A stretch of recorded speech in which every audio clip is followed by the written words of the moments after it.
So here I am, supposed to have a crash suit, but I can't afford that yet. So no fire retardant suit, no Kevlar for me today. But I'll be rally ready as much as I can.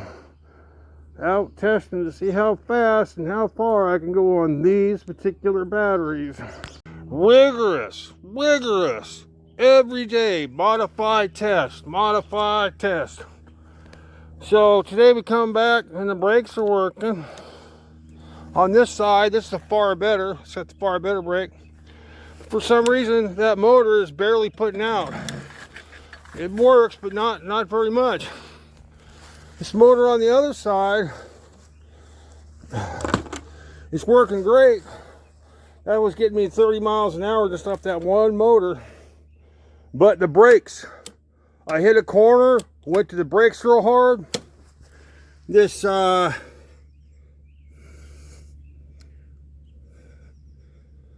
don't know, automobile, it failed. The cable stayed tight, but something inside the brake cut loose. That kind of shit will kill you. Excuse me.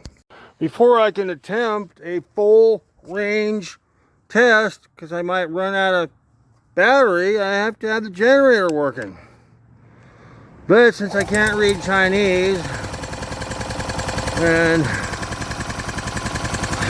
well, this is what it does. The battery is 100%-ish. It can still use some charge, but you know, the generator runs, opens up the choke all the way, and then shuts off, shuts the choke, starts up again. There's about 3 times and it doesn't start up again. I'm sitting here laughing at myself for pulling a Biden. I ain't got no gas tank on it right now. No wonder it doesn't stay running.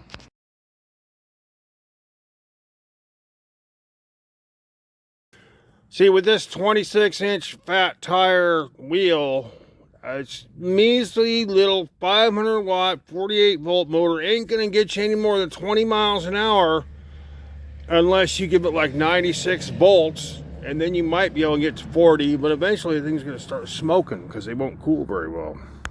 I am cursing myself just a little bit because on these fender wells, I have welded it, and then I put a bolt through it so that it is not coming apart no matter what. And what I was thinking when I was building it is that I was going to make this bolt so I could move it and move this inner rail so that I could change the size of the tire, and I was going to leave plenty of room here so that I could use a bigger or smaller tire. But I didn't, because I was thinking I would just make another one. But it sure would have been good of me if I would have made this so I could change the size, so I could use fat tire, thin tire, small tire, large diameter, small diameter. It's good for testing, so you can test out different size tires, different size motors. Because we all want to have fun building our little electric dragster that gets maybe 300 up to 300 miles off a gallon of gas and has some batteries so you can just roam around without even burning some petroleum, and then just use some petroleum when you have to.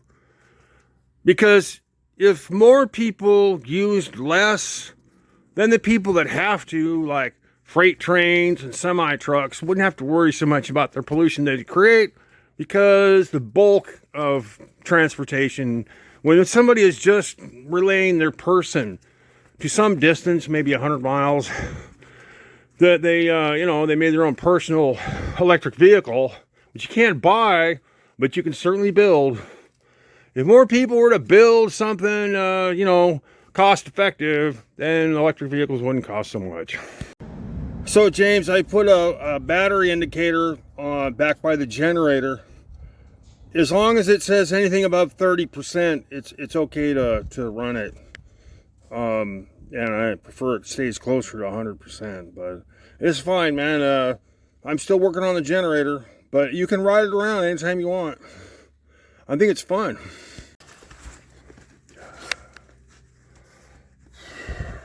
Where the frame, you usually put a kickstand in here. I put a bolt through here because, see, this is not welded, because I might change the frame, or I might want to go with a different frame style.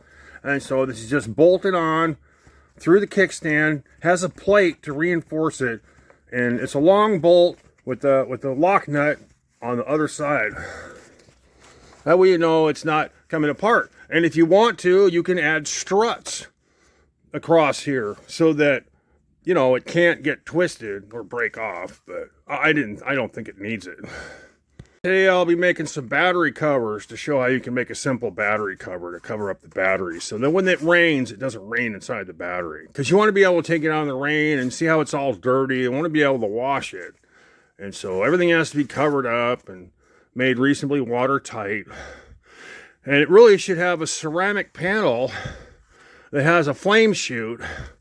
So if the battery should happen to catch on fire for some reason through over depletion or too much current or whatever causes it to heat up or whatever causes batteries to catch fire inadvertently, it's a shame that they do, but if they did, the flames should go out this way, away from the operator, so the operator is not getting his ass burned by the burning batteries. More crucial than torque is being able to stop. Always use a secondary cable stop to lock your brakes so they don't fail and slip and get you in an accident. The next thing you want to do is make sure that the brake is grabbing onto the disc properly. These particular brakes don't require a spacer, so you have to have the proper length screw to make sure that it's firmly fixed and it's not going to break on you and you won't get in an accident. Brakes are really... I hated to see the big fat tire go because everybody liked it and I got lots of compliments on it. But I can use that on Shannon's bike because it's more appropriate. See, it's got a little tiny motor and a big ass wheel, where now I got a big ass motor and a little tiny wheel. That's how I go 50 miles an hour. Okay, I've ran out of daylight. I'm doing this at night. Gas line on.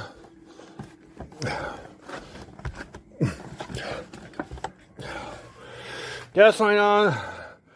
Boost one on. Generator ignition.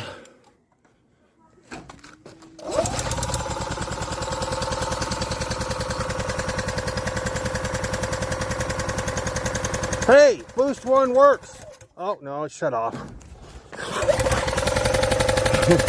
The same old thing. I'm just getting plagued with difficulties. So the generator shuts off, starts getting going. Once the choke opens up completely, pow, shuts off. There's a Chinese generator for you. Looks kind of funny, but it's set up more like a dragster. So I find there's supposed to be a washer between the wheel hub and the forks. That keeps the motor from hitting the forks. It has that little tiny washer between the motor and the forks. It's good to have that washer in there. You always want to make sure that the axle is firmly to the base of the dropout, and you'll always want to have a torque arm, especially on the front wheel.